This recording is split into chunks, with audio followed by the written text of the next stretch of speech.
Sandra Aguinaldo. Dahil sa mga pautang na hindi masingil, nagkandaloko-loko ang ekonomiya ng Amerika. May naniniwalang sa isang banda, mabuti pa pala ang kalagayan ng Pilipinas. The Philippines is a very, very small market. Okay? Our banks are quite strong. But in the U.S., when you go to a bank, they don't even keep it for 2 minutes, your account. They sell the paper. See, that is the problem in the U.S. when they sell papers that are very high-yielding papers. And that is high yield, high risk.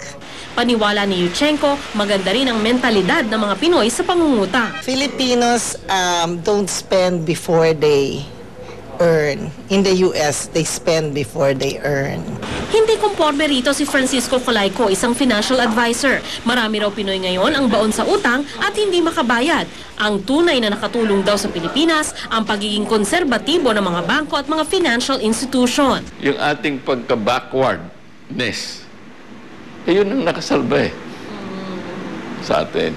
Ang nangyari pa sa Amerika, dahil tumataas yung housing price, lumalaki yung value. Akala nila walang katapusan yung pagtaas ng value ng kanilang bahay.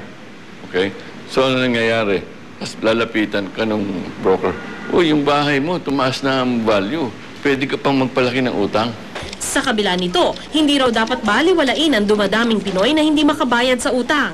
Simple lang ang payo ni Colayco, huwag gumastos ng higit sa inyong pangangailangan. Sana, hanggang 80% ng kinikita mo, hanggang doon ka lang gagastusin sa pamumuhay mo. Yung 20% na hindi mo gagastusin sa lifestyle mo, yan ang capital mo dapat pinalalago. Yung mutual funds. Nag-uumpisa na naman sa atin. Saka yung unit investment trust funds o yung mga produkto ng insurance company na insurance-linked mutual funds.